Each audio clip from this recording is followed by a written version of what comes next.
Hello, everybody! Welcome back to the Brothers Honey Blades present Blades in the Dark. I would like to apologise because the last time we did this, we said, oh, we'll be back the next week. There should be nothing to stop us from doing that. That was 3 weeks ago? I think. We've missed 2 Mondays? It's been. We're here. Please forgive us and love us. We are but humble fannies on the internet, who are here for the sake of our parents not loving us enough. I'm not sure, but it's great. It's fine.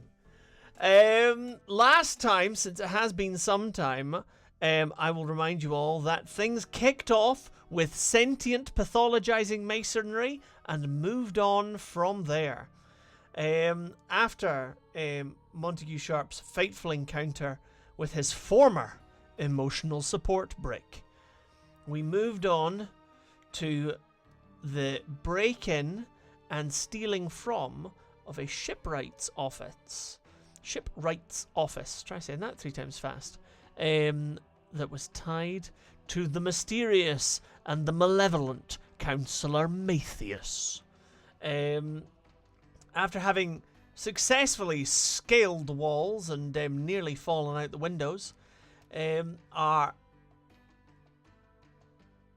conniving comrades, I'm working on it, made their way through the building only to be confronted with 2 goons, 2 low-level hench persons of true henchperson variety. And upon further inspection, a horror in the dark. Having kidnapped and tortured the hench peoples for information, we then stole some blueprints and documents pertaining to a submersible dispatched by Councillor Matthias via a number of shell companies, and successfully backed the fuck away from the horror in the basement and made our ways safely home. In the intervening time, a couple of things occurred. A couple of things that you would be able to see if you joined Patreon to watch our behind-the-scenes content. Plug. But the important things that you need to know for now are that Artie has been undergoing a long and exhaustive investigation into Esra Abagini and where the fuck he came from. And Athan, our fabled grey spy, followed the emotional support brick to find out where our socialist statues were secluding themselves. And so, to bring all of that glorious information together, I present you with the one, the only, fucking Scoundrels! Hi! Hello. Hi. Oh, dearie me. Vary, how is Artie doing at the present time after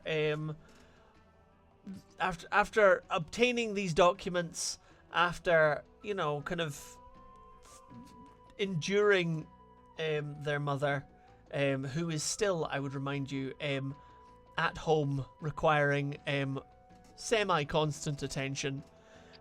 By at home, I mean in the small safe house, not in your large stately home that is now rubble, where once you would have been able to easily avoid her.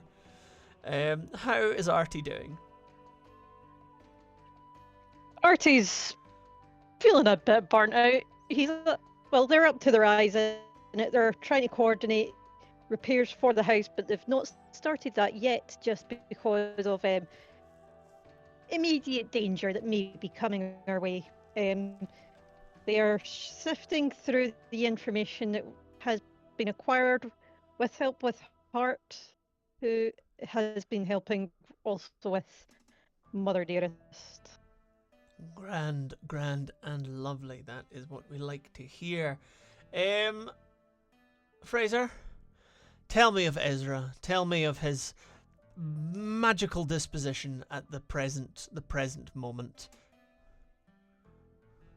Well, as much as the scary creature last time was very scary and stinky, It was both all in these all, things. that was a pretty solid mission.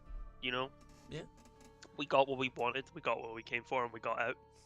So Yeah. he's pretty okay with himself. I think he's probably at present time. If this is shortly after the last. So this is we've had mission. our downtimes. So there's been a couple of days since the. I'm probably still sifting through a lot because we got a lot of documents out of Yes. that place. I feel like I'm Absolutely. probably in the safe house just now, like sifting through documents, just like very slowly, with like a drink, reading through document at a time, looking for any useful details, and quite bored. But all in all, he's doing fine. He's not like. I'm enjoying the idea that He's he's not like worried, sifting through he's all this just shit, being like, focused. normally Natalia does this. Fucking, why am I doing this? Grub, grub, grub. Well, I feel like he's had his fair share. I mean, Natalia usually gets the documents for him, but he still has to like look over them himself. It's just, you know, there's not as much writing in the margins this time. Yeah, Of, this like, is true. here's the important stuff. This is what Natalia She's used not to gone do. through it and Fuck highlighted it for you first. Yeah, pretty much. But you know, I'm not. I mean, I've done my fair share of investigative work, Yeah. so I'm just slowly sifting through stuff. Ezra's not feeling too stressed out. He's just thinking we need to get this done. He's just focused on the task, and he thinks worrying about it is pointless. That's fair. That's very fair. That's a real Hakuna Matata type way of going through it. Absolutely, I can respect that. But that then brings us to normally a far more stressed kettle of fish. Jay, how is Monty doing after, I believe, building a shed? Was what we did in the downtime. Yeah, Monty has recently completed sort of the small project of because everything's basically shut down and everyone's quarantined. Monty has been building sort of a garden for the kids and building a shed to store food and kind of keep things a bit fresher. Because he's a little worried that they're going to be, just in case things are in for the long haul. But after he's done that, and he's kind of set the kids to start beginning to grow things with Mrs. Doherty, he has been taking a couple of bills down into the tunnels to try and see if they can find where the tunnel network links up to where we found that fucking thing. Yeah. And just sealing it in. Just blocking it off. Just make sure that we're not going to get any sudden visitors of betentacled, horrifying monstrosities, you know? I mean, the problem with that is you would need to seal off Careful, methodical search. everything in the tunnels because you don't know from whence the next betentacled horror will come. Yeah, but we know where that one is, so we're working on that one. You know where that one was.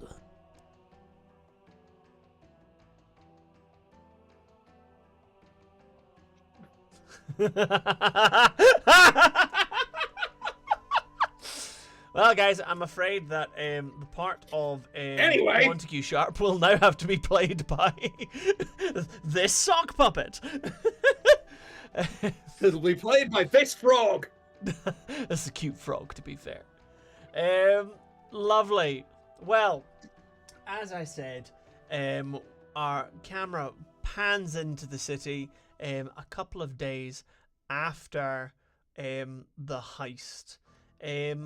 Partly because there are parties in need of recovery, and partly because there was obviously additional information being gathered by the likes of Athan, and, you know, people want to have all their shit together before having their next meeting. And part of said having their shit together, in fact, gives the secret knock on the secret door to the secret safe house. Let me in, you cunt! Not quite like that. Sorry. But yes, Artie, you hear the passcode knock on one of the safe houses, doors. I nod to Hart to allow them access. Hart goes, checks it out, and brings in a Billy. In this case, a young Billy Joe, who's been spiking their hair to try and look edgy amongst their wide and glorious family. Obviously, the effect has not really panned out the way that they expected. But yes, exactly, not a phase. Otherwise, they'd be able to phase through walls, which they can't. I'm very funny. I agree. Thank you. Don't agree with I don't. I encourage you. Billy Joe. Fraser, this is coming from family. No. Indeed, Billy Joe kind of comes in, kind of sheepishly looking at their feet, and hands a sealed packet to Artie, which upon opening, Artie, you discover is full of a number of papers. Some are eyewitness observations, some are bank transactions, some are addresses, some are police reports. But what they all come together to reveal is the final puzzle pieces to the semi-completed history of one Esra Abagini, street magician, magic school failure, and child of burlesque. That would be burlesque in the actual like venue of theater definition, as opposed to like the like people thinking of that of specifically like women taking their clothes off for comedy. But burlesque is as an art form. I mean, Cabaret Kid was right there. Cabaret Kid was right there, but you forget, Jay, that my brain is not very quick. At the best of times. Hence all of the M's and R's. One of these days, we're going to do like an mega cut of this series. Chris, I've just been secretly taking a shot every time you do it, so yeah. I'm shocked you're still alive. So there's a stomach bump underneath this desk.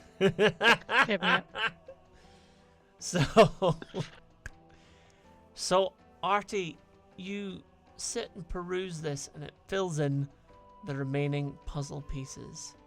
You learn a bit about Esra, about Ezra's family, about Ezra's friend whom he lives with, and the scrapyard business that friend runs. You learn a little bit about Natalia, and who she might be, and her connections with the underworld and with the merchant classes. And you have all of this information in the palm of your hand. Do you have any questions? Do you have anything you would like to do? Not yet. I feel like I feel Artie just kinda takes a sip of his coffee. Smiles to himself. It's okay. I can work with this. And he gives her a wry smile. Hart, obviously knowing what you were investigating, smiles back. Is like, absolutely, boss. Okay. With all that done, then, with the collating of the diagrams and papers that were taken from the shipwright's office, combined with the information sent over by Athan via small boy transport,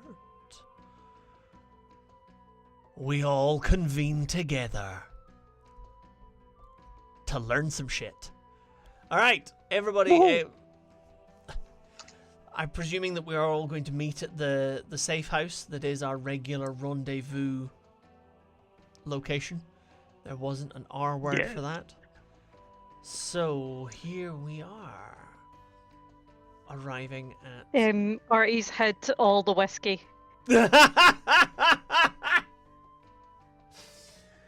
You all arrive to a completely dry... Here you go, Esra knocks. Come in.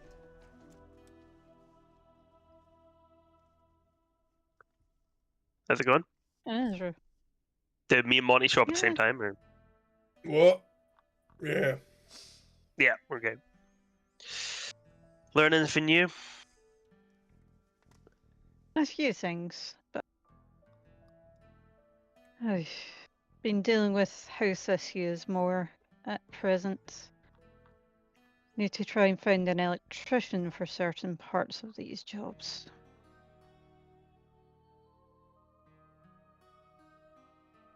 However, come in, let's discuss the findings that we have managed to acquire. Well, it's been slow going. There's a lot here. Isn't there just?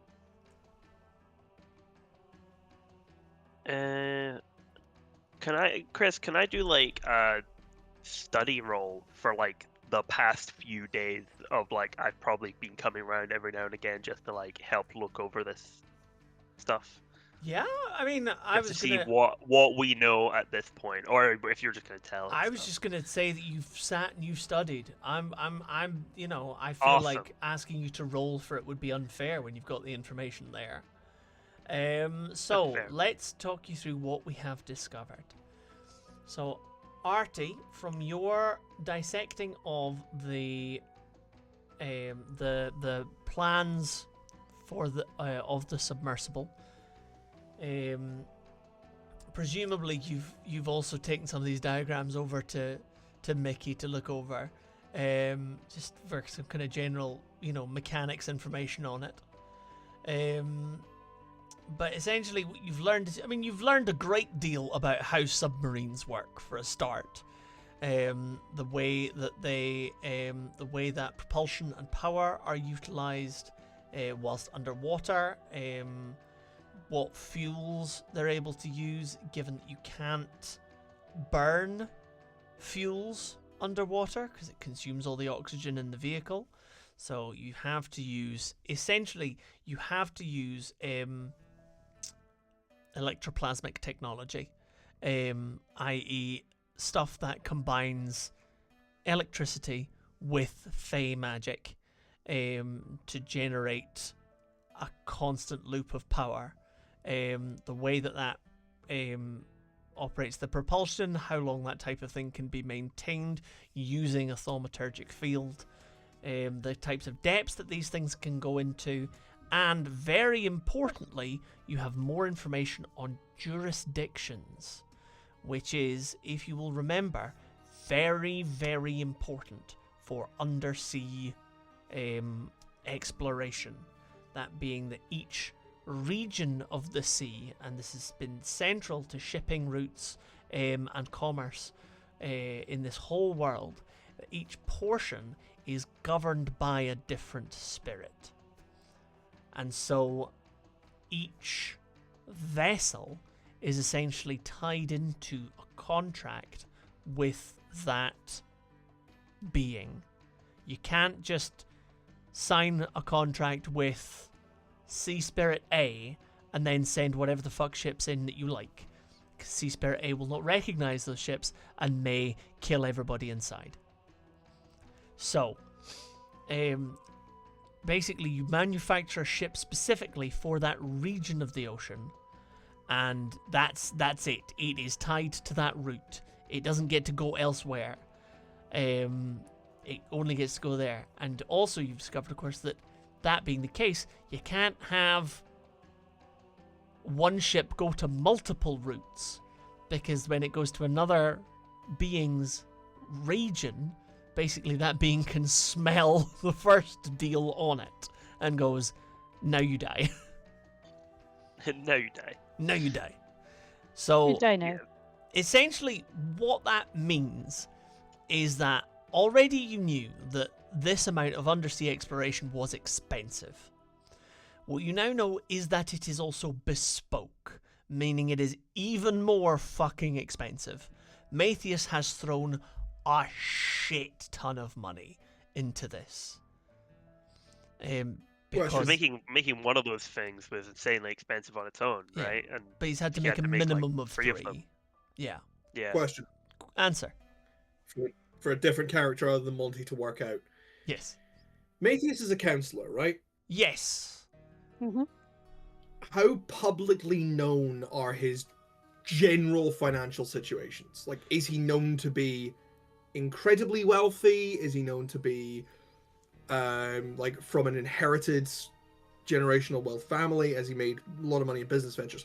What I'm the main thing I want to drive at is it possible that he has sunk his entire fortune into this venture? So, the Council of Merchants who run Parlenar are essentially the wealthiest merchants in the city. They are the 10 wealthiest. They all have very public, very active current business ventures. So, essentially his finances are very visible. And because finance is sacred in Parlenar, that finances are supposed to be visible. Trust in the market is the core principle of Parlenar's whole Political system. And economy. That's the word I'm looking for. Yeah. If there is no trust So and transparency, then the markets become fallible, and that invites risk, and people don't like risk. Okay. His So financial situation is public record, basically. Yes, but what that may also To an mean extent. to an extent. But remember also that this shipwrights was owned under a shell company that was owned under a shell company. So these are not public record under So Matthias's name. Yes, Jay. again, we return to if somebody could make either probably Athan or Artie or Paul could make an estimate at these ventures, because this is, from what you're describing, this sounds like an astronomical amount of money. Yeah.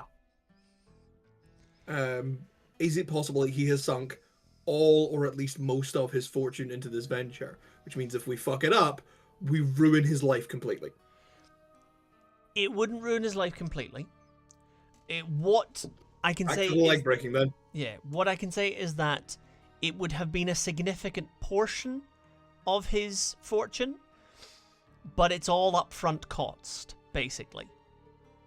So the cost is in negotiating the contracts, is in building the bespoke seacraft, with then, of course, the likelihood of high returns if the explorations are successful. That's the big risk. So That's the By thing, the is sounds of it, though, he's already got what he wanted, which is the Bloodstone. yeah. So So going after the submarines might not be that useful, because, like, Yeah. he's got it already. Fair enough. What it does lend credence to, though, is I think something that I think Esra had said previously, which was, why would he take such a risk if he didn't know what he was looking for? Yeah. So that... So he knew about this. He knew about this beforehand. Otherwise, he wouldn't have spent all that money.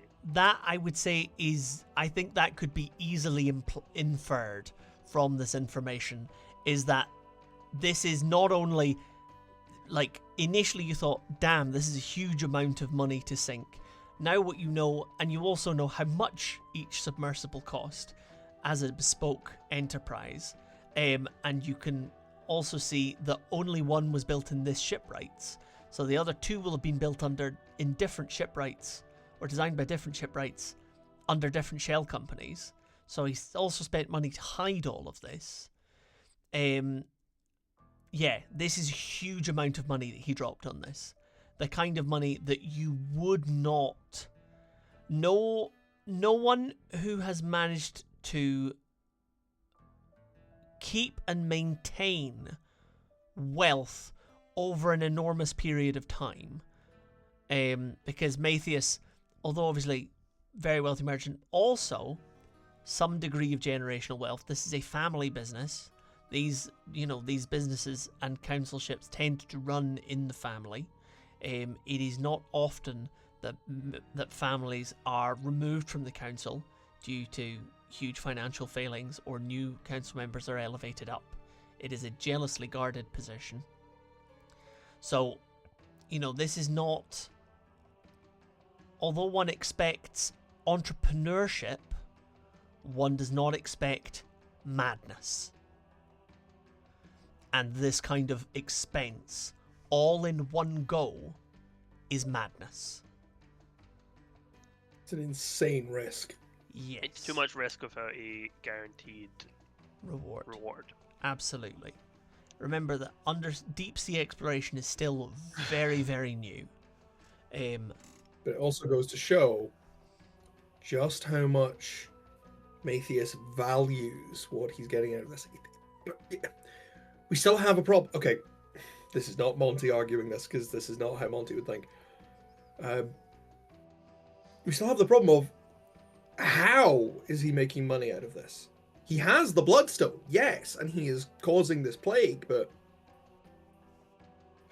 where, cui bono? Funnily enough, blackmail. Where is the money coming from? Funnily enough, there is some information arriving that might shed some light on that. Which comes in the form of a visit from, not Athan, because Athan sent the documents via Small Boy, but Yes. the documents provided by Athan. So, if we're having this conversation, we'll presume that these are the kind of questions that are being asked. We've been kicking What's these. the bloody benefit? Yeah, we've been kicking these around for quite a while.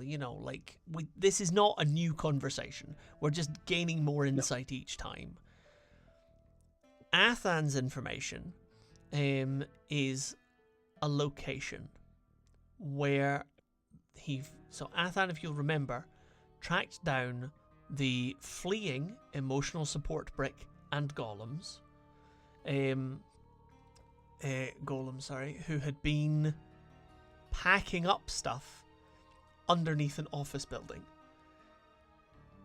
Athan has tracked them through the tunnels and through the city streets to an industrial site in the northwest of the city.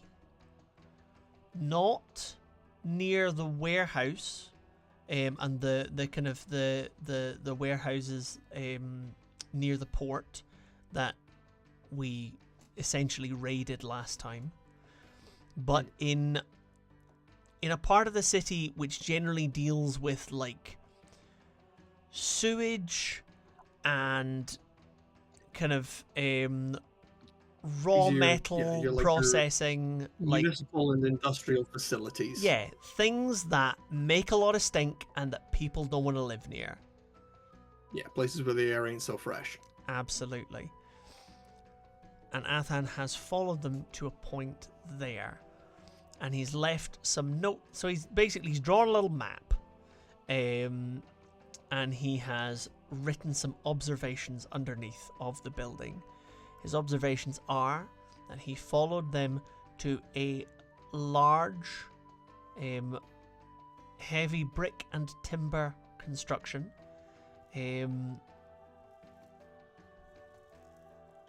The building appears to have both above and below ground facilities. And there was significant amounts of quarried stone being transported to the building. So Athan will also have appended at the bottom of the notes. Yep. Theory: golem construction.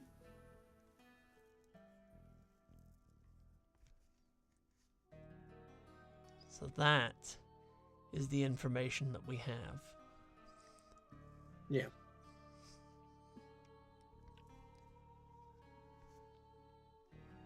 Well, at least we know where we're going next. Yeah. Head first into the belly of the beast, mate. If that is where they're building them, then there's going to be a fucking ton. Okay, I think maybe a ton might be two, but still, you know. There's going to be a bloody army in there. You still got some bombs? Not enough for an army. Can I look at is it like blueprints of the building? So there's not blueprints, there's an external sketch done in a fine kind of artist's penmanship. Yeah. Are there like chimneys? I mean, if it's a mason's yard, then Yes. probably yes, because if this is the thing is there's mason's yards, and then there's like, would this also be the kind of place where you'd fire bricks? This looks like I'm the kind of place hoping- where people are this looks essentially, you're in an area where with things like steel processing, so there's a lot of Yeah. chimneys all over the place. This building has a chimney. I'm hoping for something we can blow up in the building. I mean, anything can be blown up if you put your Boiler. mind to it. Well, Yeah, yeah, but if we have it's a effective bomb, to we can blow up. blow I up think- anything. But it's like if we can blow it up, if we could blow up the actual systems in there, it'd be a lot easier. I mean, given that you I thought the know, theory you were bringing was Knock it if down. you can bring down these big industrial chimneys, they're fucking like a couple of 100 feet high. They're big fucking things. You bring that, you take out a chunk of it down there. It comes like down like a fucking tree. I will say that these are not that kind Drop of that on height. the earth, see what happens. These are not that kind of height. A lot of, and this could be wrong, but my understanding is that a lot of those chimneys are that kind of height, essentially to help move smoke and pollutant away and above inhabited areas. This area in the northwest, far northwest of the Nobody city, gives a fuck. is so far removed from where the civilized people build their houses, or where the people with money live, that they don't give a fuck. So they're not. Yeah. They are not so prohibitively high that you couldn't get a grappling hook into them. I'm hoping there's some sort of. I was more hoping there was some sort of like pressurized system that we could overload, like a boiler Yeah. or something, but probably not. You Probably could. not if you're dealing with stoneworks. Yeah. Well, remember, this is not necessarily a stoneworking facility. There is stone being They're That's just delivered using to it it. for that. Yeah. That's Yeah. true. That's true. Remember this. Now that you know where the building is, you could look it up in public record. Yes. To look Yes, into we should planning do that. permission, see if you can find out about connections, water connections, underground tunnel connections. You can go and investigate Yeah. all of these things. I Load have bearing, a terrible and load disgusting bearing idea. pillars. Where the load bearing walls are. All that sort of stuff. I have a terrible and disgusting idea. That's Guan. a terrible and disgusting idea. You mentioned sewage treatment. Yes.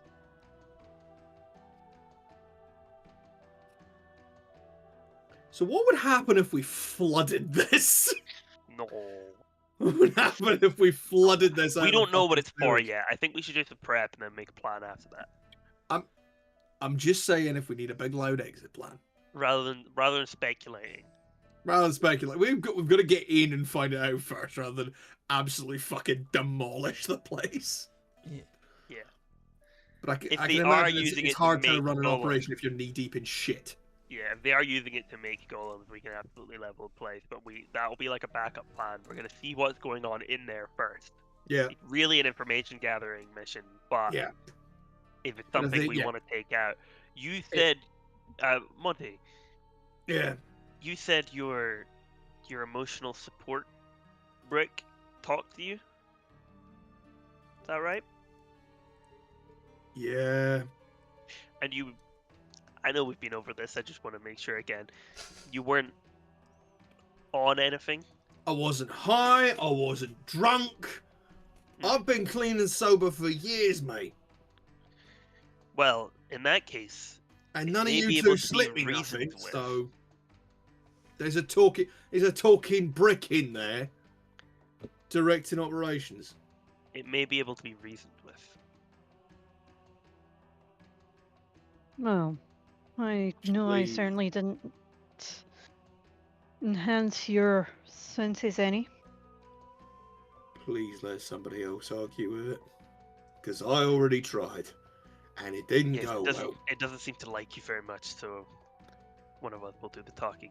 Well, it appears to have developed some level of abandonment issues after having fucking. After being Well, abandoned. you remember the fight with the dragon? I got knocked. I was sparked I out. was I was there, way up yes. for 2 days. I'm just more impressed that you two founded. What was it?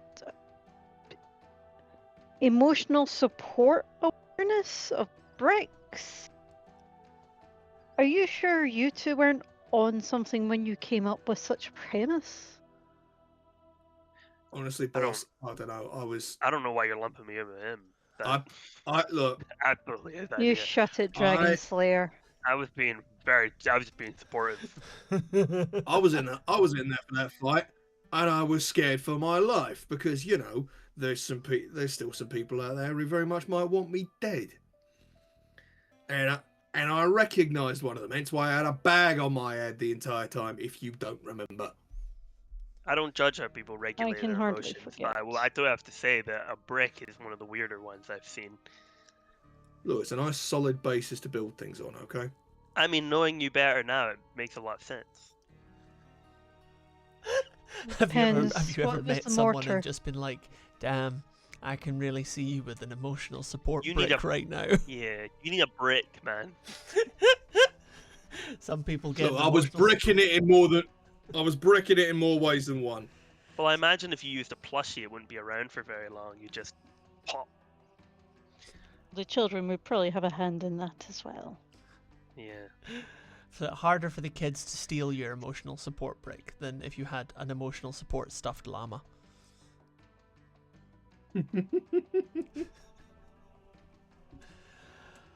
Oh dear. So, you know what? That all turned out to be a lot more straightforward than I thought it was going to be.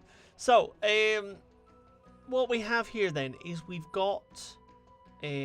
have essentially a building in an industrial complex that may or may not be a factory for constructing golems. We have obviously Matthias's home, which we know. If you were feeling very crazy, you could maybe see if you can locate the other shipwrights to get more information about submersibles if you were feeling so inclined. I'm trying to think of I other don't know how plot useful hooks it I would can offer you. Be. I feel like we know he has it. How he got it isn't as important as where it is. Yeah. That's the And I'm thing. not Is sure that if, like, the shipwrights will tell us that. we know about the building. We don't know about where the submersibles have gone. Yeah. Yeah, and we did research into like any buildings he might own, and we got as far as we did. We searched them all. So this is the only building so far. I feel am that the- I mean, Ezra's point of view is like he's pretty certain that the bloodstone's just on him. Like it's in the manor. He has it with him because that's what Ezra would do. The most valuable thing that you own, you keep it as close to you as possible. That's This is fair. the thing. But the problem is that the manor is guarded by golems, Yeah. and we cannot, like, sneaking in. Very possible. It would be hard, but we could maybe do it. However, the consequences of things going wrong in there would be pretty instant death. So I vote that we deal with the construction yard, because if we can cut off the supply of golems, we can cripple them somewhat. Yeah. Barry. I am in favour of seizing the means of production. All right. Too right. That feels pretty Yeah. unanimous then. Okay. So what prep do we want to do before breaking into this potential golem factory?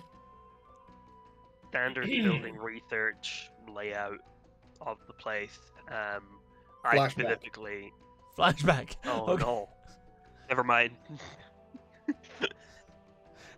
We're not even on the heist yet.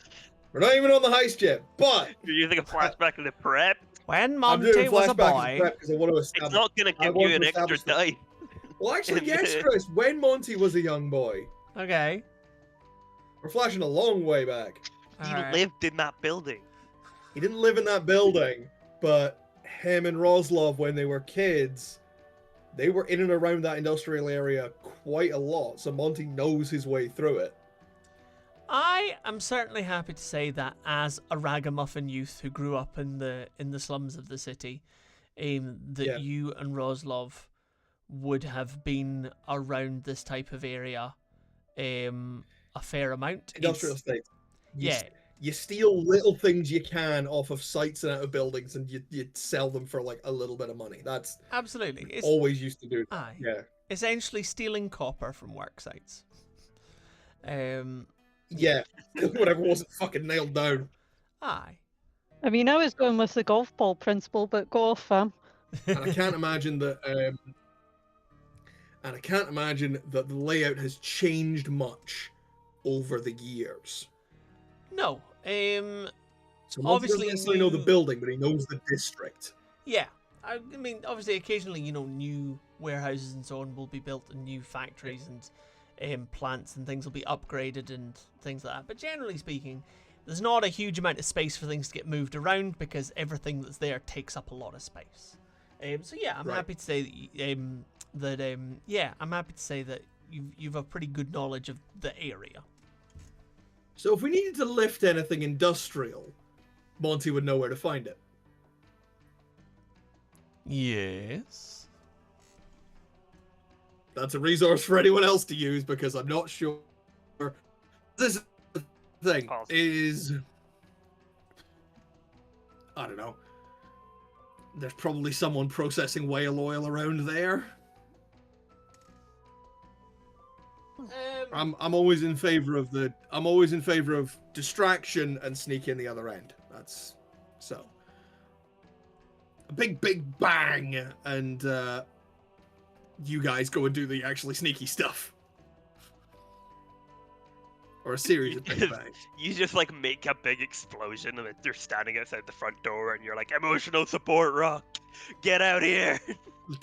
Fully just Witness Dormammu, I me. have come to bargain.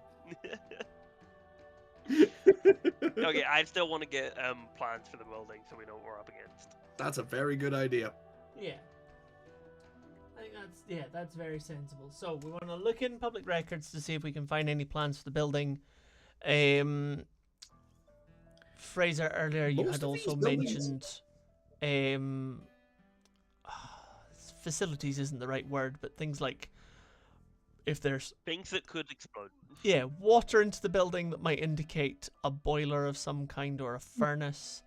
Yeah, if there's any, Utilities. yeah. Most of the surrounding buildings will be abandoned because everyone's under quarantine and nobody's at work. And also That- what the load-bearing points are. Yeah. and the load-bearing walls. Yes, It's not gonna be- essentially all work that is not totally essential is not going on, and all advances in automation have been greatly welcomed. So that's currently the situation. Okay, so we want to look for any publicly available information on the building itself. Do we have any other thoughts? Well, if the nearby buildings will be empty, because again, this is an industrial district, but nobody's at work anymore because plague. So a bit of scouring for equipment that we could possibly turn to our advantage wouldn't be a bad idea. I'm drawing a blank on the specifics, unfortunately. Beyond that, I would suggest we take some instruments that may be more beneficial at the deconstruction of golems should the occasion arise. I mean, yeah, Monty's going in heavy. But probably like bludgeoning sort of. I'm just put it like this: I am just really sad that JCBs probably don't exist in this universe because They might. motorized transport has not really been a thing as far as Chris has established. Well, insofar as So- there is in the submersibles, although How I are am we- forklift Magic. certified. how are we for tower cranes? Probably not that. I mean, not necessarily to like modern proportions, because buildings don't go up to modern proportions, but there are certainly in places where those types of things are required, so shipyards and stuff like that, there are large cranes for, you know, raising things up high.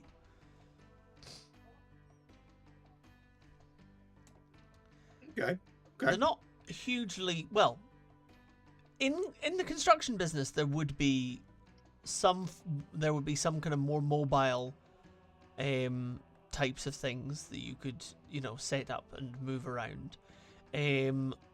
But yeah, they would only be as high as needed for buildings. Okay. The word sniper nest is coming into my mind.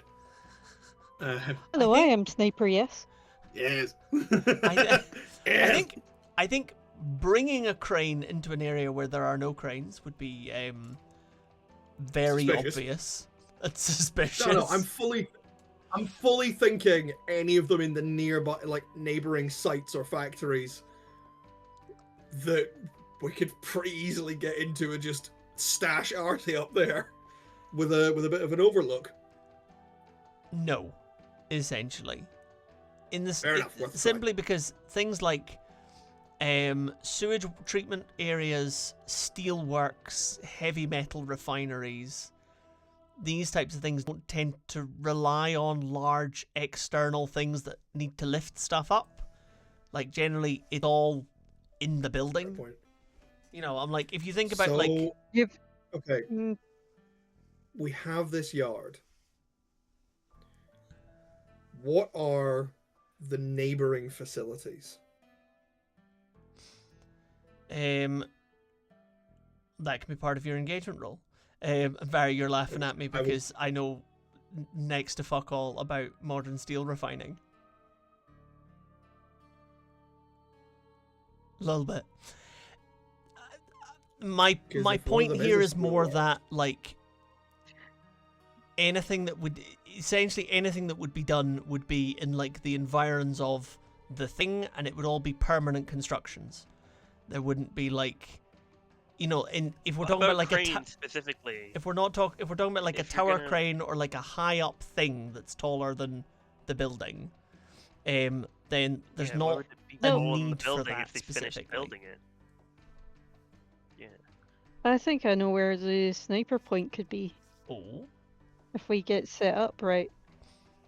So in any sort of foundry or that, there would be a level of elevation where things would be moved about within, like via pulleys and such. Yeah. Yeah, overheads. If I can get to the control box, that could be my nest. That's Okay. good. So that's a good piece And of planning. moving around a big like crane hoop mid combat I- might be useful. I also have a plan involving a neighboring building, because if one of the next time, I want to know if one of the nearby buildings is a steelworks, one of the neighboring facilities. Mm. Okay. Because if so, then I know what I want to do as my prep. Okay. Right. So basically, mostly what we want to do is we want to find out what this building is and what's in the immediate vicinity. Is that Yes. everything that we want to do as part of the engagement and the prep? Because I'm still thinking our basic plan is still distraction and then sneak in. Okay. Well then, purely because I feel like at some point someone is going to turn around and say, "By the way, Chris, can I have got some bombs, please?" Let's could be go a through flashback. these as individual roles. Flashbacks are for. You know, actually, you know what? Yeah, that's correct. That Fuck is it. what flashbacks are for. Flashbacks are for it. This is If I want yeah. a bomb and I want a bomb and a flashback, you just tell me how much stress that is, and then I have a bomb. Yeah, that's Yeah. what flashback and loadout are for. You know what? Yeah. You're fucking right. I am overcomplicating this. We're just gonna do an engagement roll, bitches. Okay. I want a thermonuclear weapon. 15 stress. Done. I'm dead, but so is everyone else. Like, I'm traumatized, but I pulled a nuke out of my trousers. Okay. So, from what we're saying, it sounds like this. It sounds like this is either a stealth or an assault. In terms I of the think it's a type of engagement, I think the general consensus seems to be that we want to infiltrate quietly so that we can make big boom. Is that fair? I think that still counts as stealth. Okay, so it's infiltration. Make big boom and Sorry, Perry. make big boom, and Artie would like to figure out how they are built. Mm. What's the weakness that would make them go? Okay, so We don't even know if it's a golem factory yet. It's the thing. Like, we're making a Yeah. lot of assumptions. Yes. Ezra's main goal is just get in there and gather as much information as he can. Okay, so it's mainly infiltration and fact finding with the possibility of making large go boom. Yes. All right.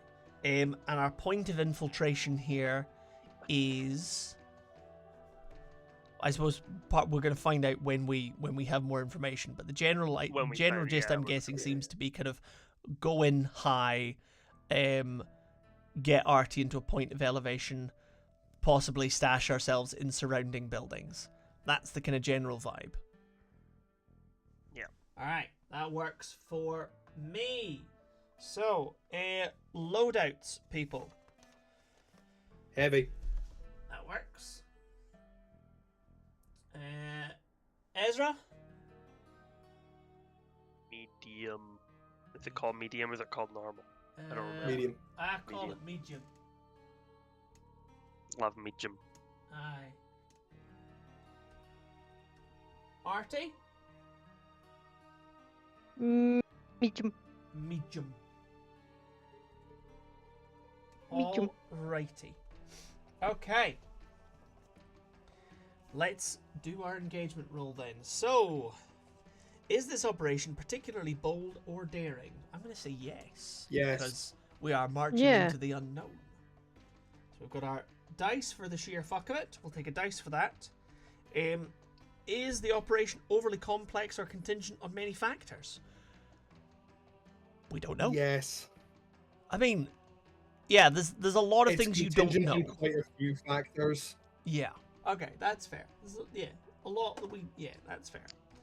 Back to one dice. Does the plan's detail expose a vulnerability of the target or hit them where they're weakest? Potentially. Hopefully. It's a hidden place, then they don't know you're coming. So I'm going to say yes.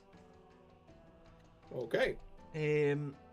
Is the target strongest against this approach, or do they have particular defenses or special preparations? I'm going to say no, because again, they don't know that you're coming. Can any of your friends or contacts provide aid or insight for this operation? Athan? Athan. So Jay messaged me to be like, here, Athan has been living on the neighbouring building for like the last 2 days, keeping an eye on the place. He has fully just installed himself and is like, I'm doing that thing where I stay in one place and keep really fucking careful observation and notes of shit. Yeah. I can't wait for him to watch us expertly sneak in, hear some loud noises, and the entire building explodes. And just go, not again. Like, he has Athan just holds like his arm and is like, no, I'm bailing out this time. It's fine. There's like last time I did this, it went really, really badly. I was only able to count up to 5. Well, boy has become one with No, we're at 3 gargoyles, dice. so is good. So right, 3 dice. Are any enemies or rivals interfering in the operation? Not presently, because nobody knows you're coming. Yeah, I was Monty's gonna arch say nemesis. the closest is the emotional support brick. Yeah, but I think But they're not interfering. They are the target of this, kind of. Yeah, like the emotional support brick is not running a counter op against you. They are just, you know that they're there. So keep 3. Are there any other elements that you wish me to consider? You love us so very, very much. That was why you got the first I am dice. your wife. I can't play the wife card every time.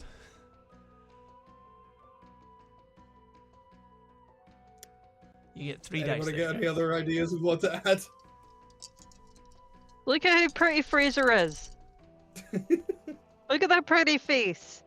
He is so beautiful and young. Look down the barrel of the camera, Fraser. Show them how pretty you are. Isn't that worth an extra dice? No. I get the horrible feeling Chris is going to knock a dice off us for this. Alright, let's see what we get. Okay, put it away, Fraser. Just put your 3 face dice. away, Fraser. I'm blinding you all, my bad. Hey. You know what, guys? I think this might be the best engagement roll that I've ever rolled for you. Because that is, and again, it will only show up so clearly on my cameras, for which I apologise, but that is a 5, a 5, and a 6. Hell yeah, that's a 6. Take it down, baby. I was so hoping you were going to say we crit on the engagement roll. I mean, In which case, we just cut to the end of the heist and be like, man, that went well. 15 dead golems around us. Wow. Good. And Literally, we just learned the us, plan of how to dismantle. just What a tough we're going fight. in, and then it cuts to just us sitting in the middle of the wreckage of this yard, being like, We're just eating sandwiches. yeah, that wasn't too bad. literally Merry and Pippin at the end of the siege Yeah, of part- Isengard. Fucking. There is no funnier bit of the entire fucking Lord of the Rings movie than you expect. Like, Gandalf, Gimli, Aragorn, and Legolas expect to be like dealing with Saruman and the Siege of Isengard, and it's just 2 stoned as shit hobbits who have flooded the place with ents and have raided his larder, sitting there up there being like, "Hey, we got into his fucking backy!" The salted pork is particularly delicious. Exactly. I love the fact that scene showed how much of a hypocrite Saruman was as well, because he was like having a go at Gandalf for like having so much weed, and it turns out he's got a storehouse of it. He had He's a got fucking stash.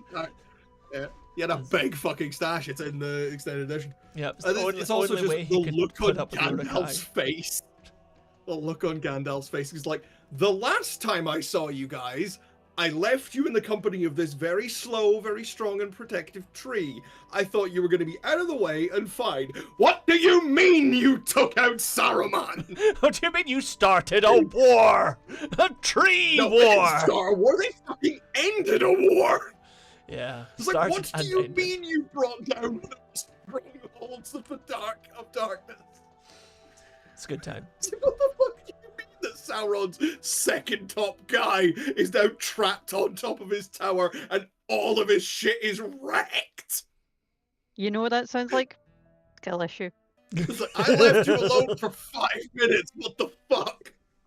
So, secretly, Merry and Pippin were actually the MVPs of the whole series. Oh, absolutely, yeah. Um, If it wasn't for the sheer fact of Samwise Gamgee bouncing all the way to Mordor on scrotum the size of a space hopper, yeah. that is an image that we will not discuss further. So let's talk about. I mean, it does make sense technically, since Sean Astin was a Goonie, so. He was in the Goonies, yeah. Keep forgetting that, yeah. Okay. Okay. Lord of the Rings films are so good. So. Through your searchings and research and various connections, Ezra, you going back into the now familiar world of the public record section of the Central Library of Parlenar, you discover, you manage to find, obviously knowing the address, you find the planning permission, when, and this are able to date it back to when the factory was constructed. You are able to confirm that it was originally constructed as a factory. Specifically, it was a factory for the construction of a rather short-lived venture by a really quite eccentric little capitalist who had thought that hydrofoils that could go on both land and sea were gonna be the next big thing. And this goes back into the people who are on the council because they are great entrepreneurs and also not mental. What you see here, though, This guy was mental. This guy's inherited a fortune and just fucking blew it because some guy in the pub said, "Here, I've got a great fucking idea. Let's go into business together." So this teenager basically threw all this money into this factory. Let's make hydrofoils. Yep. That will also be terrafoils. Whoa. So you can ski on land and sea. That's really cool. Like an elephant. Like an elephant. He really almost invented the car. Yeah, but without wheels. Because the wheels Only he wouldn't knew go in the about water. wheels. It was a really bad idea. So, but what you are able to find is obviously the clear failure. Sadly, this is one of those failures that failed before the prototype could even get off the ground, which is why it's not a famous note in Parlenar's wild history. Because let's face it, that would have made the front fucking pages of every paper. No, it literally died before it could be born, which is kind of sad. But interestingly, there's very shortly after that there are not very shortly after, in a time frame that is that runs in line with the planning, the submission of plans for the submersibles, basically. Like, this factory gets bought. Like, you know, it was in a, it had been specially outfitted at the time with all of the latest gadgetry. Nothing ever got done with it. It fell into despair, and then it got sold, and it was bought not long after, essentially, the plans for the submersibles were submitted. Again, by a shell company under Matthias. It means that you know there's going to be a lot of stuff for building large vehicles, essentially, in there, such as those types of overhead internal cranes that we were talking about before, such as smelting areas for machining of individual parts, and obviously for refining stuff, basically for like putting shit together. This was meant to be not basic, because the guy could only afford the one factory. He made a big factory that would be doing as much stuff basically kind of in-house as possible. So it's not just an assembly line for these large things. It's assembly line and machining parts and collecting raw materials. It's the whole kit and caboodle in one. Because as we said, guy was mental. Wanted to make hydroterafoils. I don't know which sounds better. Hydroterafoils. HTVs. Skis! You wanted to make fucking skis! He wanted to make ski on car boat. Land ski. Land ski on car boat. Ski on car boat. Land ski on car boat. Ah, the toy That was actually boat. the name of the company. It was exactly the name of the Land country. ski on car boat. Land ski on car boat. All one word. That was the name of the company. Yep. We're all very surprised it failed. Land ski on car boat Inc. Well, the problem was that the guy's name was Lansky, and the guy meant the pub was called Carboat. That's where they got the idea It's just from. Lansky and Carboat. This is a fucking bot rop all over again. It is bar up again. So yes, so that's what you find out from the public records. Artie,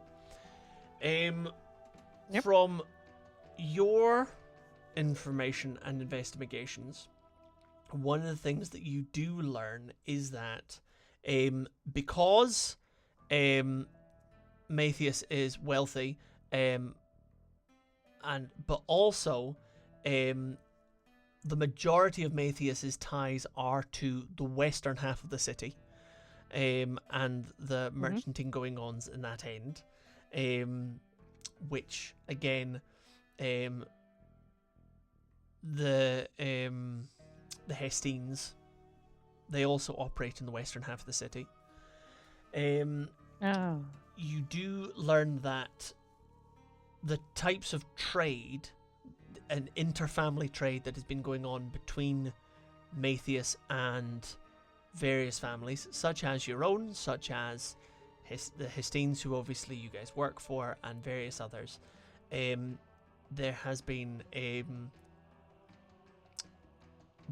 have been a number of essentially quarrying deals struck over the last 5-6 years with Matthias, in terms of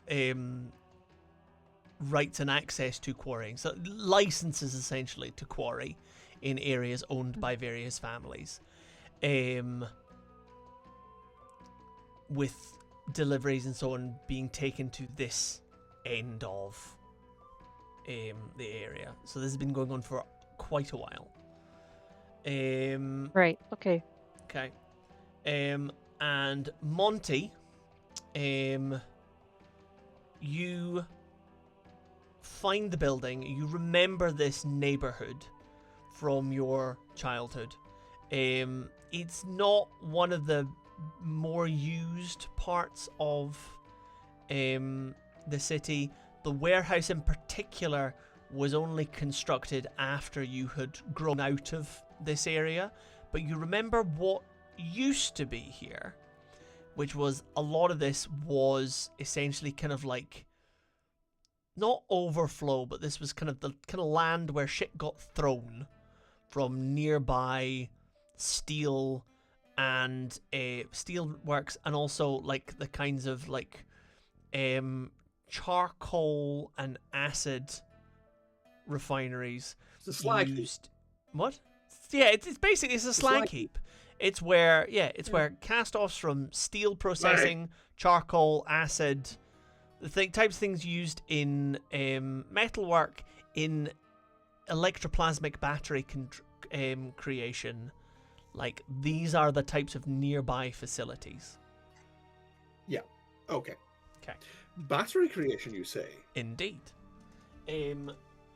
Having learned all of this and knowing that this very eccentric fellow absolutely had some real fucking grand ass roof access, so that he could like stand atop his creation and watch everything and be like wee, and then fly away in a hot air balloon because he was crazy.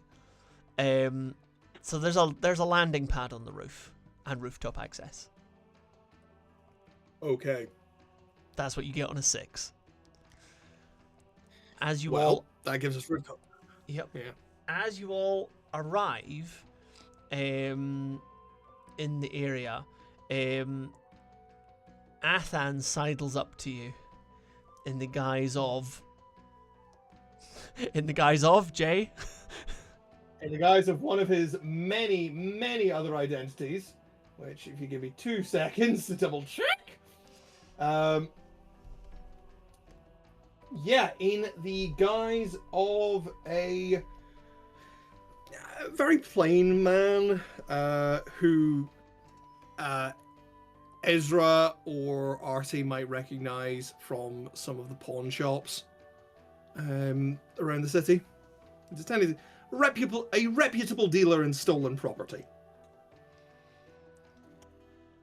Who sidles up to you and advises you that in terms of the comings and goings, the emotional support brick Co. came via the tunnels, and there haven't been any new deliveries of stone since the last one he saw 2 days ago. Very. I'm gonna start putting a fucking toll booth on my tunnels. Like, honestly, every fucker's using them. They are somewhat too wide to completely police on your own. There hasn't been anyone in or out above ground in the last 2 days. I've been keeping an eye through my spyglass to see what I can see, but unfortunately things are, acting very surreptitious, surprising nobody. This is whatever is going on in here is they're relying on nobody knowing that they're here, which means they're not in a hurry.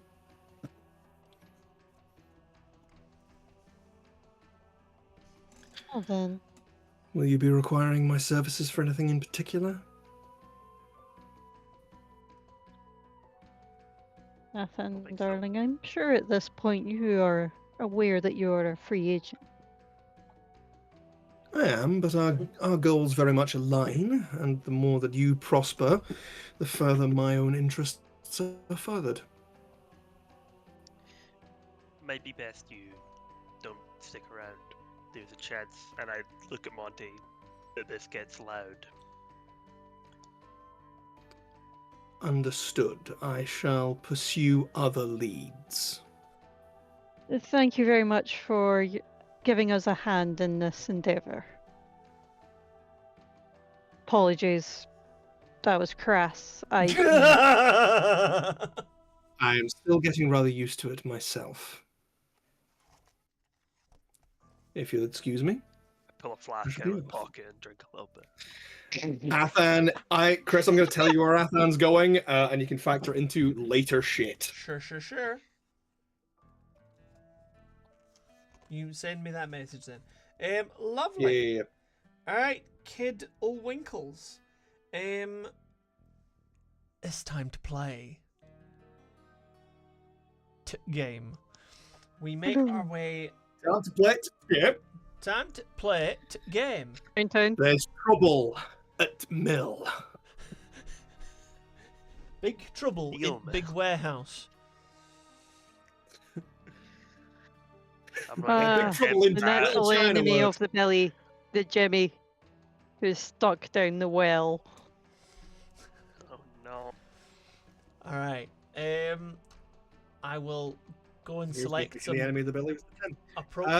some appropriate battle music for our sneaking in.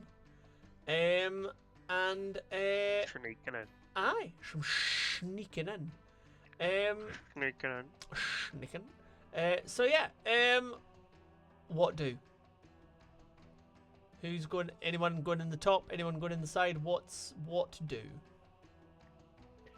Are you doing a distraction first, Jay? I think I am readying a distraction. If we need it. If we need it. Okay. I feel like maybe one of us goes in high and one of us goes in ground level. Me and Artie. Both of you are pretty well suited to going in high, so maybe not. Fair, yeah. I just more mean like cover all ground. Gentlemen, if you do not mind, I think I shall go in high. I would rather ensure that you have advantageous escape, and my skill set seems to fine with that. Fine by me, boss. Did we establish if there was a tunnel coming here? We've established There that. was, right? 'Cause that's Yeah, how they there is, got because here. that's how the brick and the golems got here. Yeah.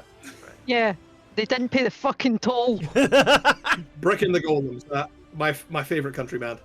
And their See, I great don't hit, actually know if it's better for me their to legendary hit Red Dust Road. sneak in through the tunnel or not, seeing as they clearly know about the tunnel and it will probably be guarded. I think, honestly, I'm just gonna try and, like...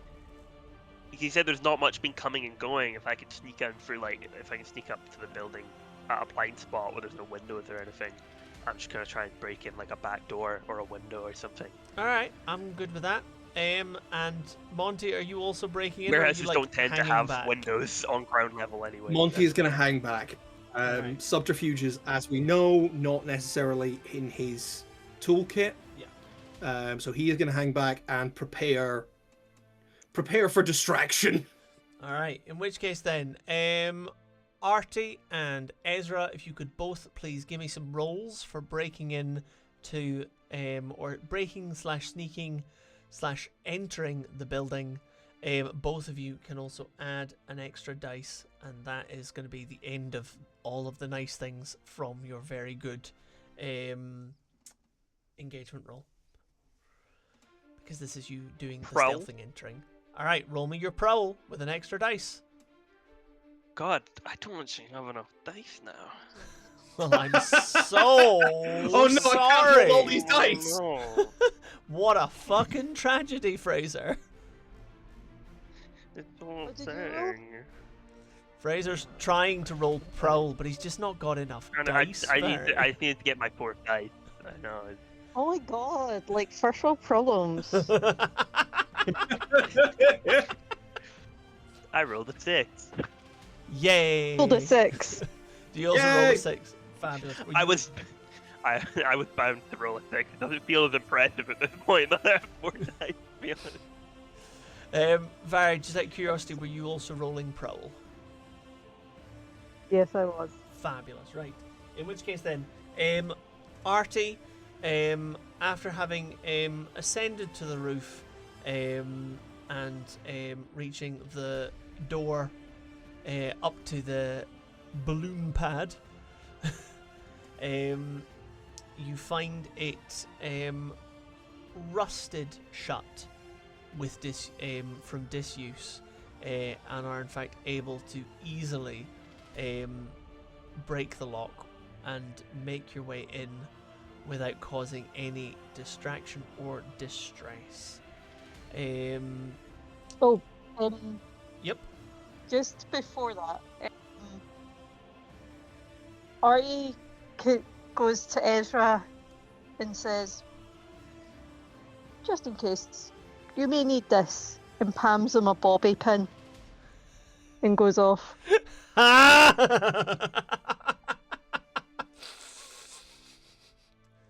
sort of like look as he's walking away, and just like put it in my hair next to the 4 other bobby pins. Now, I'm just trying to remember. Did you I think you only told Monty about the phantasm stealing your bobby pin to leave you to die. I don't know if you told Artie. So I feel like that is... Oh no, I absolutely did not. Yeah, so I think that is a tacit... But also, I don't think he clocks it. Okay. I just think, so if Artie had not made it very clear that he's just kind of an asshole and likes to make fun of me for no reason whatsoever, that might have seemed pointed. But you've set a reputation of just making fun of Esra for no reason, no matter the situation. So he's just like, all right, fuck you, and moves on with his life. Yeah, fuck you. I do have pins in my hair. At all. It's like this really is now the time, really, and then moves on. He doesn't care. I mean, yes, he has bobby pins on him all the time. Just delightful. Beautiful.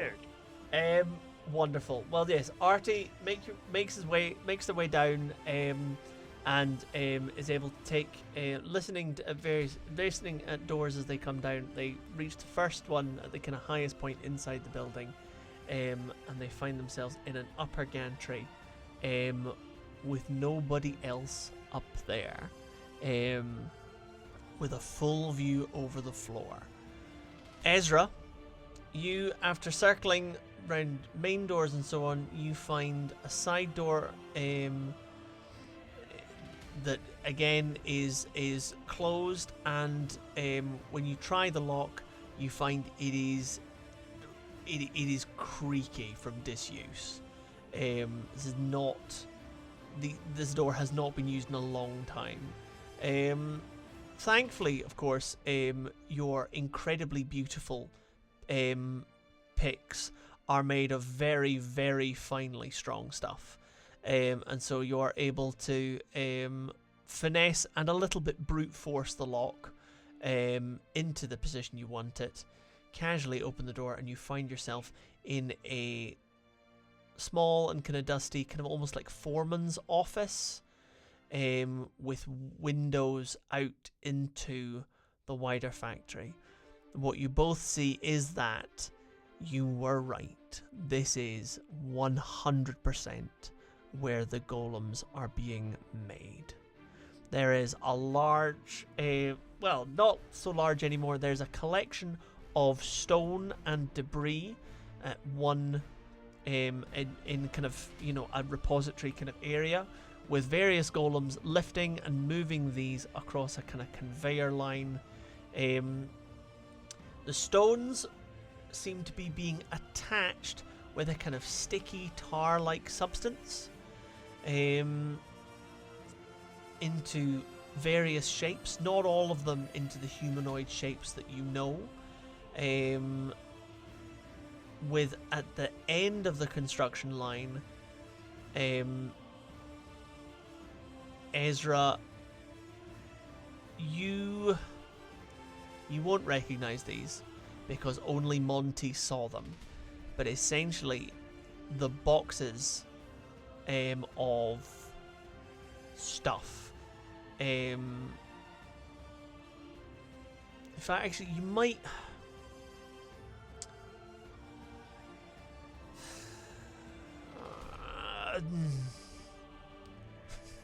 D&D. Roll me a history check.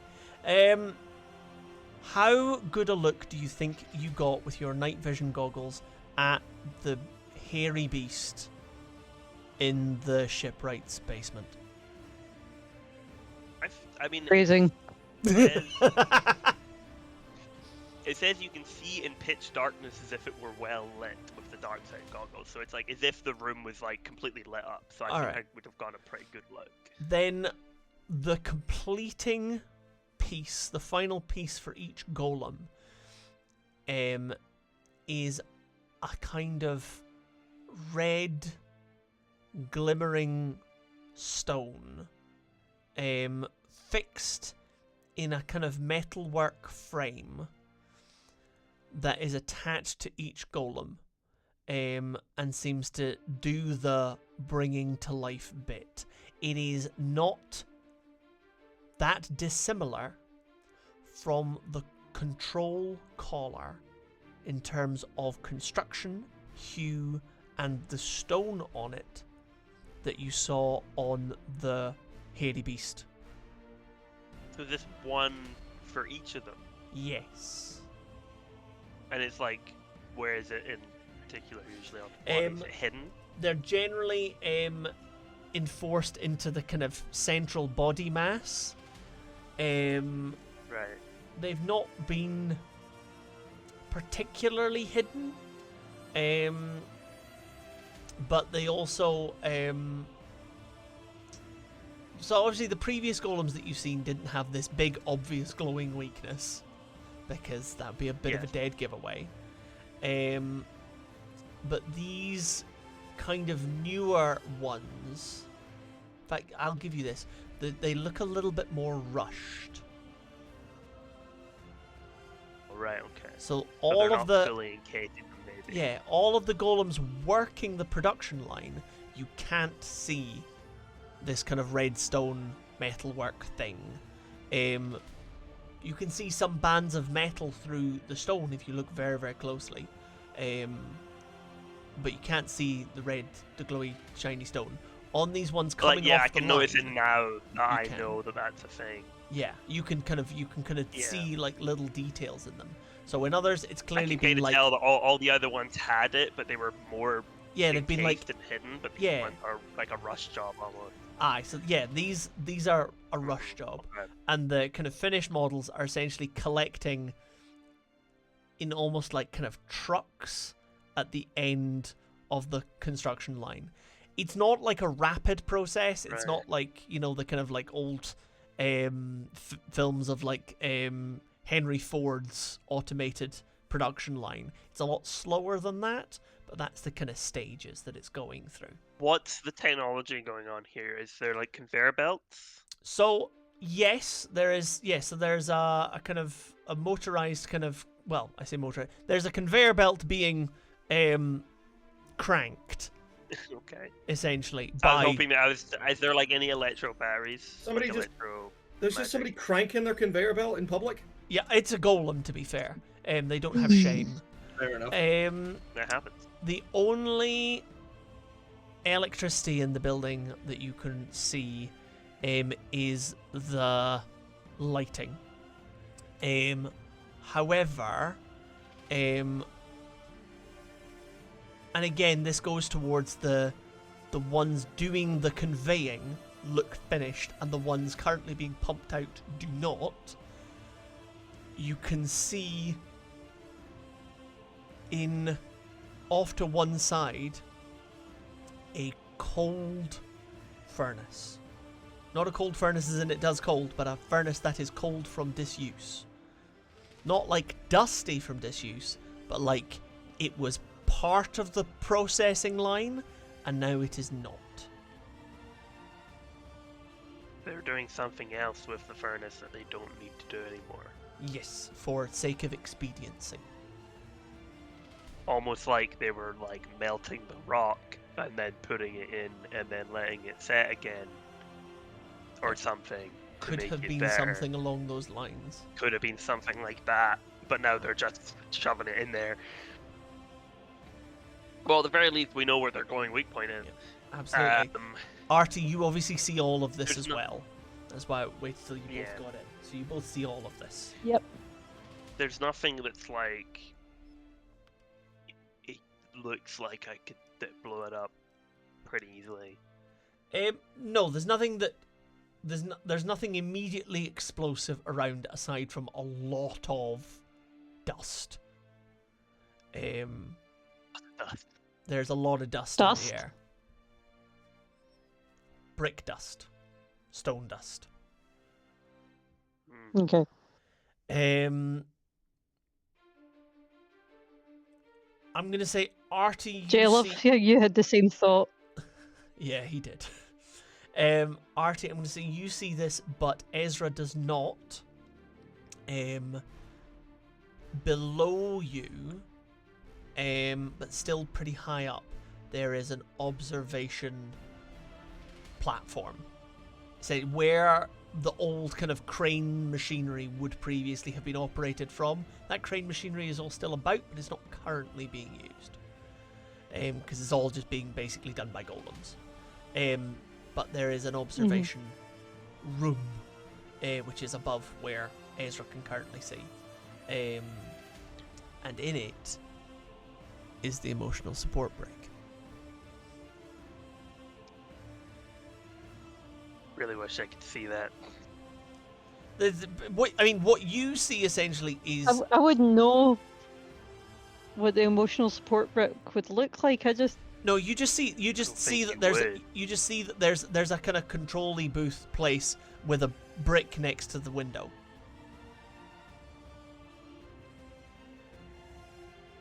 A brick covered in affirmations.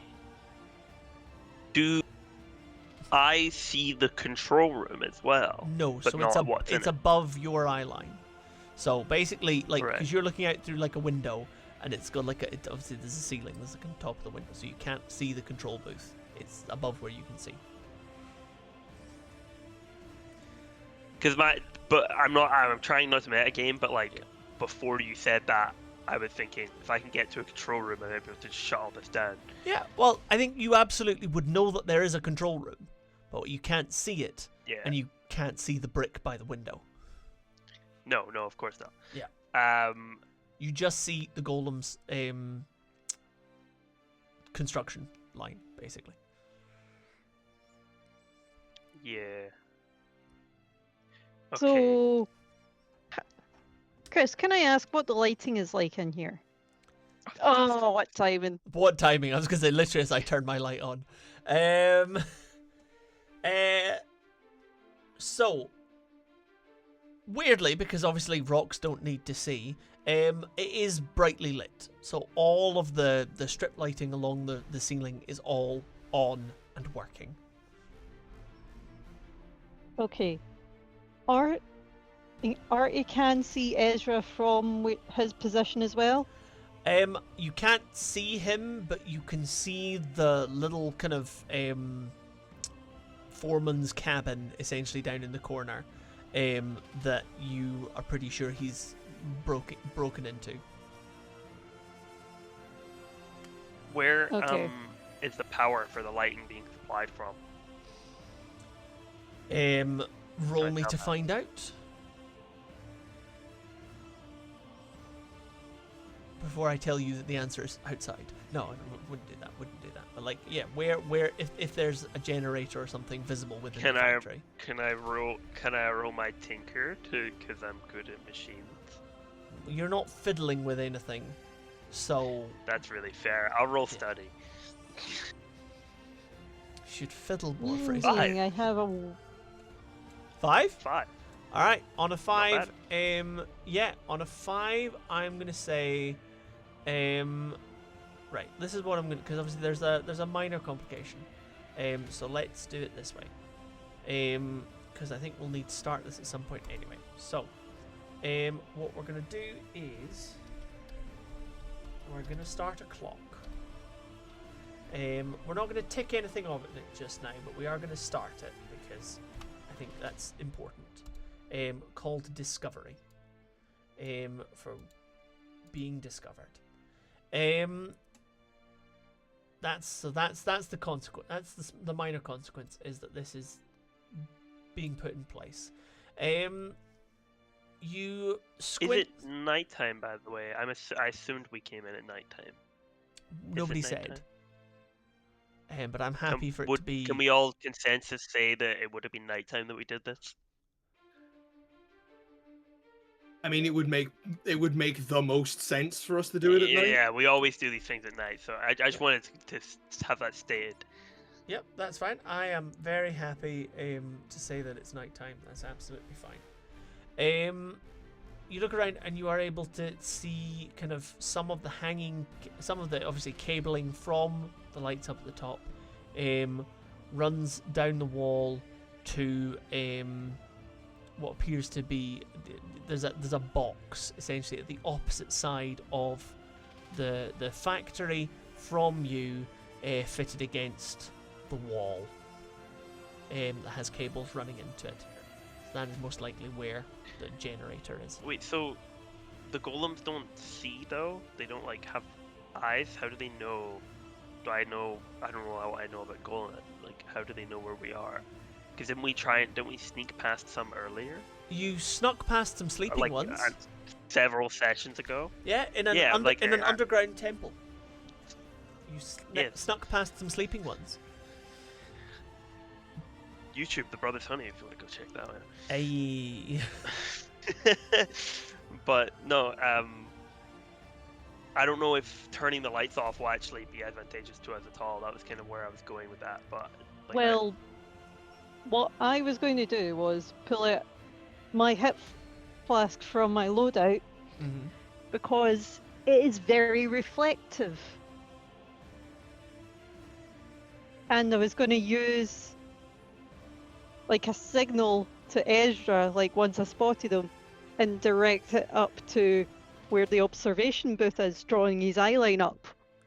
Okay, that sounds fun. Right, well then let's roll for that then. I'll say that the gantry runs all over the kind of like in a kind of figure of 8 pattern along the top of the factory. So you can certainly move yourself into a position opposite where the foreman's hut is, so that you can get the kind of best angle to signal Esra that above him there's an observation area. Give me a roll for how you think you're going to achieve this.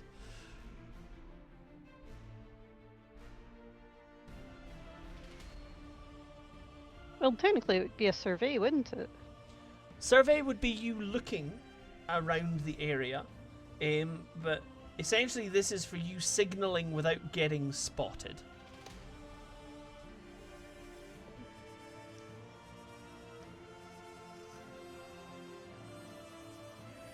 I suppose technically that would still be prowl or finesse. Let's do prowl. Alright. Give me your prowl.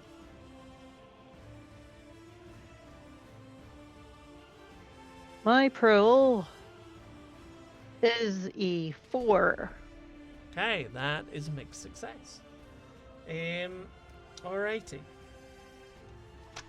So, you managed to successfully make your way around the gantry and you spot Esra in the little place. And you take off a box of load on your thing for your hip flask, and you flash signals down to Esra. We're going to tick off a segment of your clock on discovery.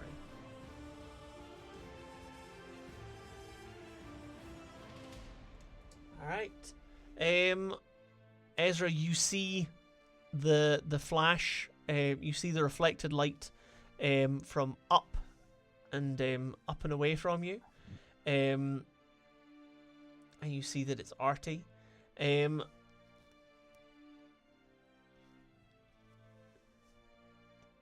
don't know if you guys established a code? No, I'm just like getting Like, Just directing the Ezra's light attention. at the. Yeah, so she's like getting. Ah, All right, right. so And you. then I'm shining it below the observation we- booth. We Okay. definitely could flashback to establishing a code. We don't need to Yeah. spend stress. No, I think Ezra understands like that Artie wouldn't bother to do this if he wasn't trying to tell me something, Okay. which means I'm pretty sure it's like get up there. Essentially, you get flashed in the eye. You looked up, and Artie's going like, "Fucking up Artie there." flashes me. Artie flashes you and then points somewhere you can't see.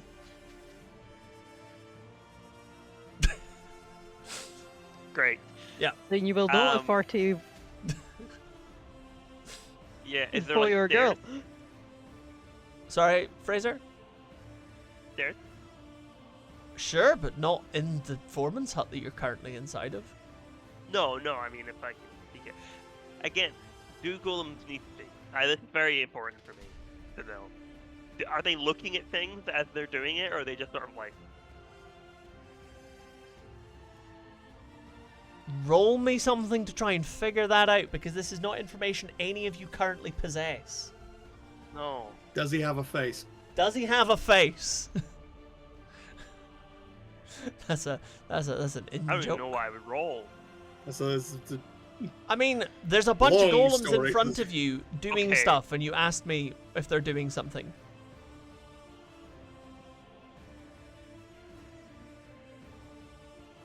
I have a better idea. Okay. Flashback. Oh.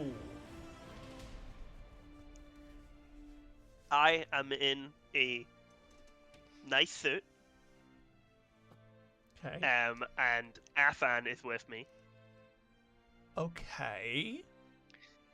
He has gotten us fake identification to get into the Institute of Fey Research, so that we can ask one of the professors there, one of the researchers, some questions.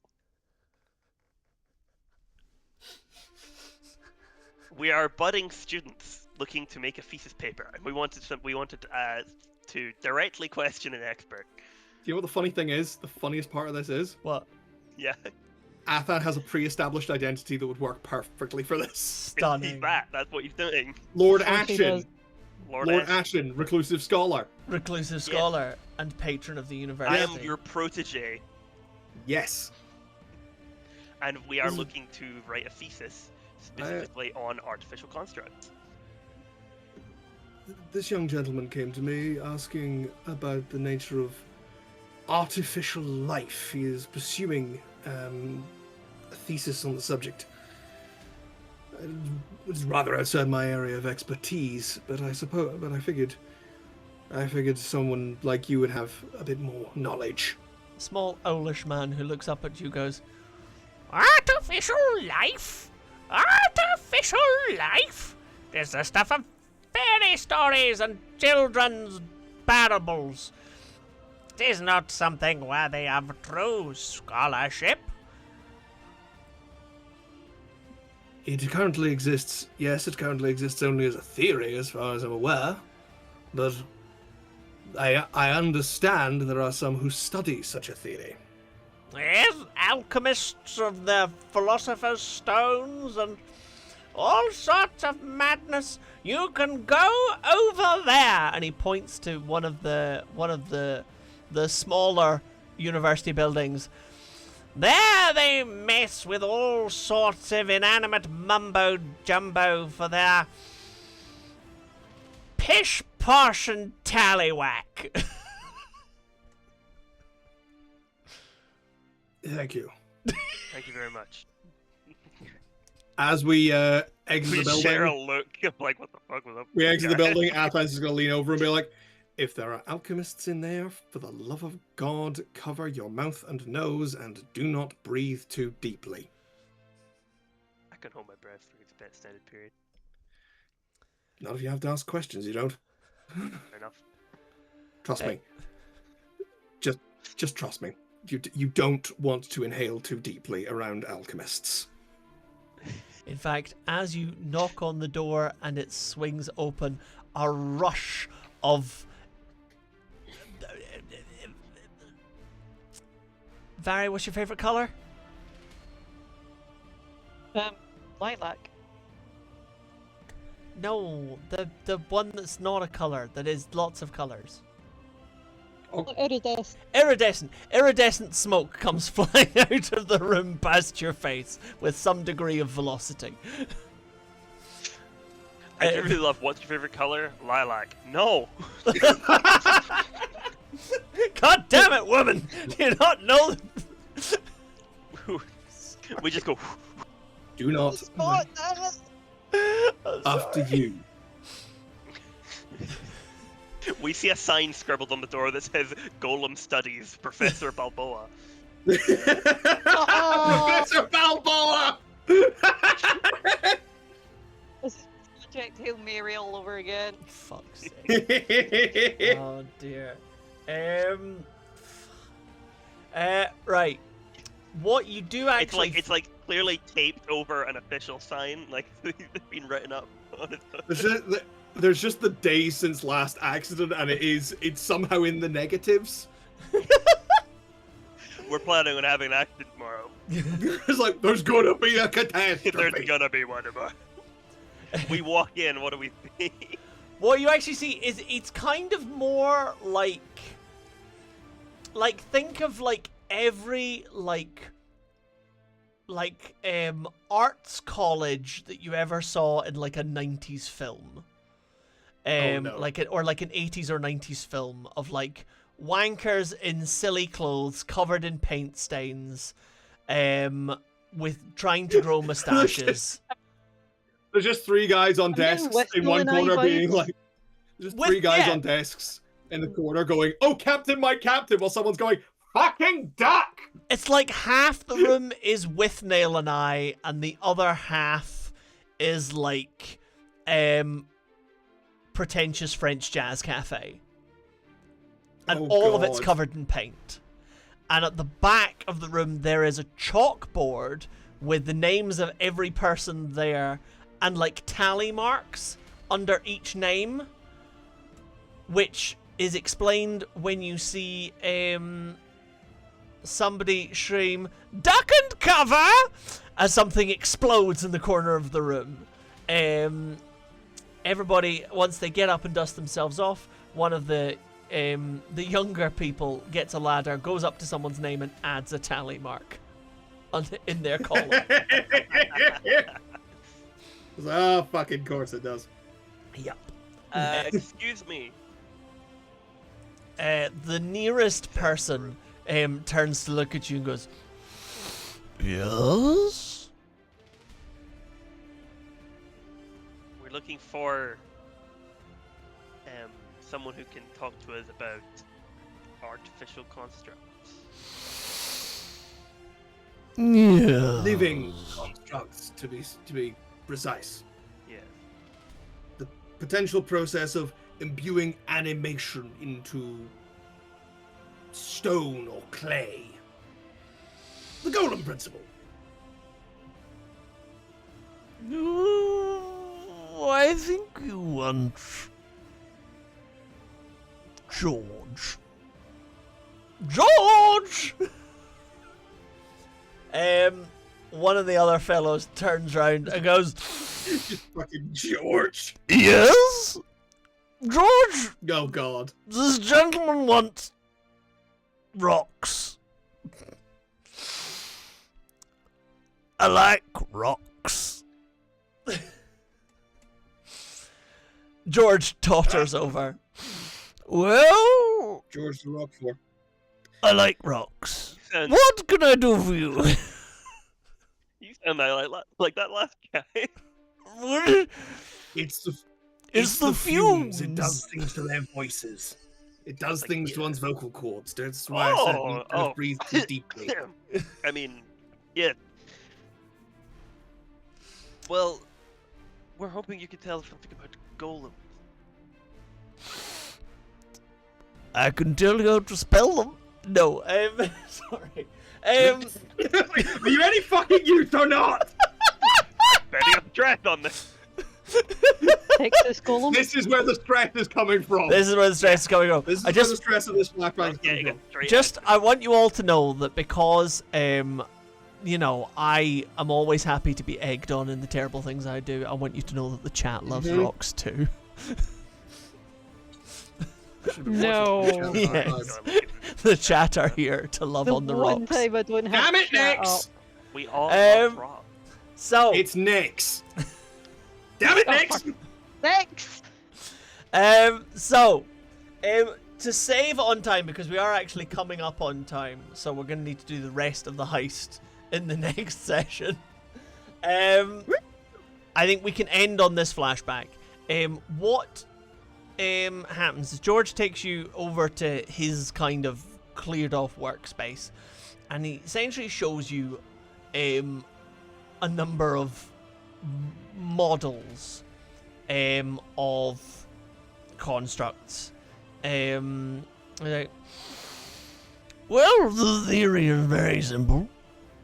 It's the difficulties are, of course, in the duration of any given animation and the adhesive properties of whatever you use to keep everything together. You see, you can sort of have things float about, but then you've got to supply enormous power, and frankly, that's just not very efficient, and it gets very expensive.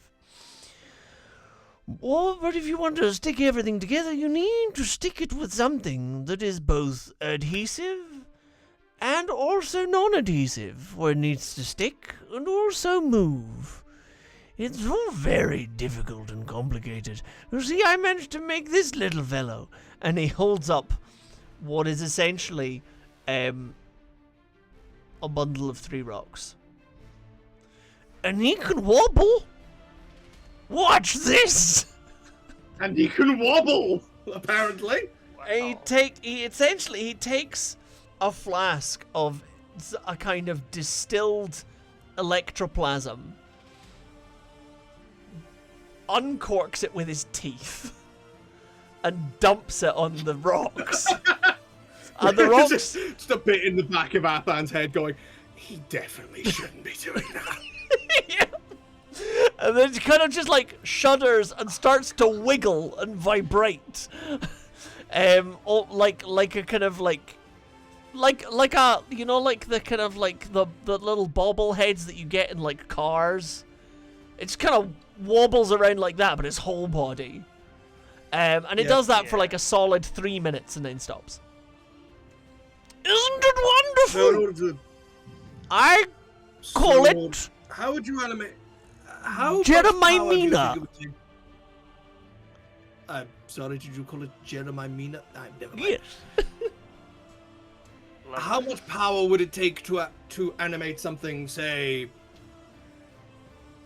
9 feet tall and 3 feet wide? He looks at you agog. I've got a bit of a bet going. Well, he goes over to his own blackboard, which is obviously covered in inscrutable doodles, inscrubles. I'm not sure that worked. No. Wipes it all off and begins feverishly writing what, for such an addled human being, seemed to be very complicated mathematics. By the end of which he's at this for like a while, and he pulls over like 2 other people and starts muttering with them, and they all start kind of like writing and like scribbling out, and like this takes like a solid 20 minutes of like going and like scribbling and scratching and he's like, Can I add something into this flashback as Absolutely. stress for Athan to take? Sure. While they're all scribbling at this and distracted by it, he's absolutely going to steal some notes. He's just idly look around this guy's desk and see if there's anything like related to the issue, and absolutely pocketing some notes. I mean, sure, but understand that what you are essentially doing is stealing like a master student's thesis notes. Okay, maybe not. I was gonna say I didn't realize. I feel the like guy you'd wrote feel a bit students. bad. Yeah. Okay. Yeah. Yeah. It's like their PhDs they're working on. Yeah. This is the thing: is stealing But notes, no one copying them, and respects then returning them is not necessarily the hardest idea. Well, the two main questions I was here for is like he would phrase it along something along the lines of like, I don't understand the concept of golems, because how can you make a creature made of rocks do intelligent action when it cannot feasibly see? What Doesn't have eyes, doesn't have ears. Sorry for diverting. I only asked the That's power fine. question because if it's that much power, will they go boom? What you learn is this. You learn that golems can be animated by a guiding intelligence. So in this case, a person, and imbued with very simple commands. They cannot be given an intelligence of their own. You know, it's basically you can direct it to do something. In the same way that you can direct a mechanical arm to swing. And that's the most common use for animating the inanimate, is essentially to perform a simple action repetitively. You learn that the construction of autonomous golems has been something of study for a very long time, but there are huge barriers in the way, specifically around construction and power. As the power to, basically power one of these golems would be more than is required to power your average ship.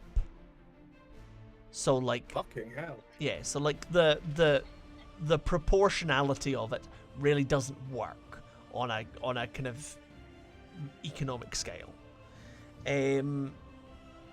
So power and transference of power is just, is wild.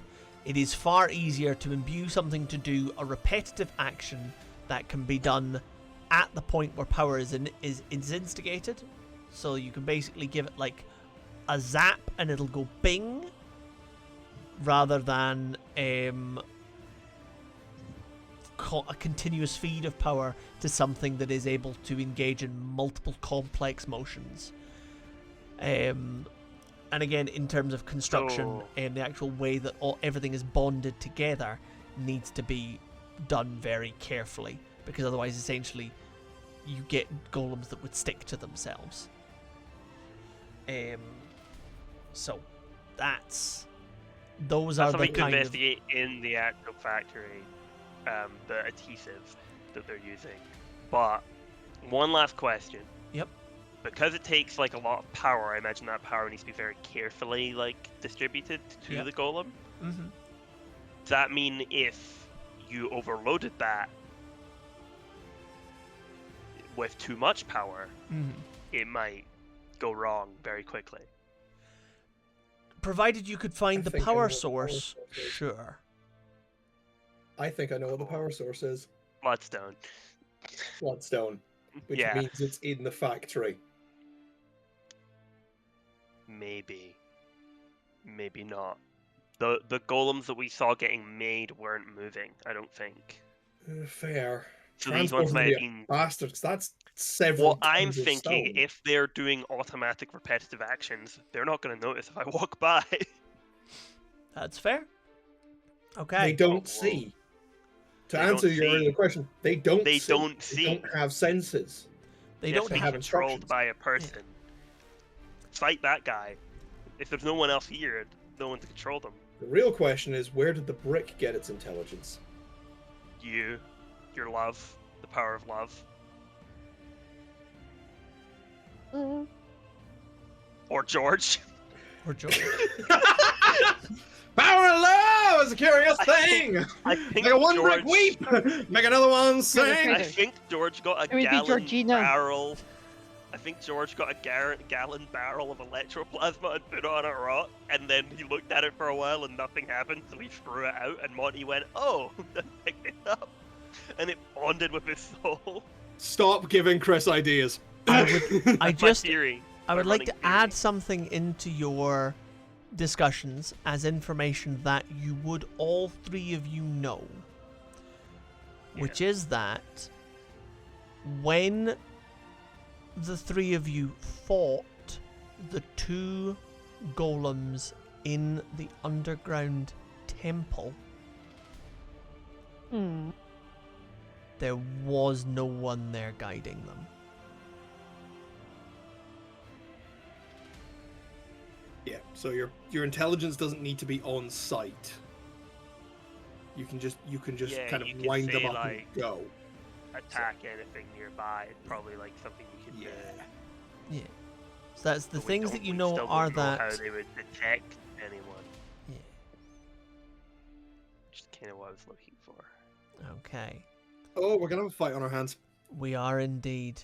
And Kitty Winkles, We'll that see. is going to be the end of the first half of today's Blades in the Dark.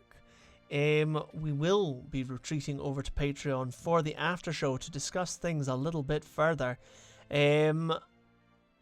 Otherwise, you can watch all of the episodes so far and catch yourself up via our YouTube channel. Channel. That's the one. The Brothers Honey on YouTube. The links are all in the description thing. But in the meantime, yes, please come and join us on Patreon for the after show, where we will discuss things further. And otherwise, we will hopefully, bearing in mind that we just do this for fun, we will hopefully be with you next week, provided nothing gets in the way. And if it does get in the way, we'll try and let you know via our Discord, which you can also join via the links in the description. And so, it's been an absolute pleasure, and we'll see you there. Bye! Bye.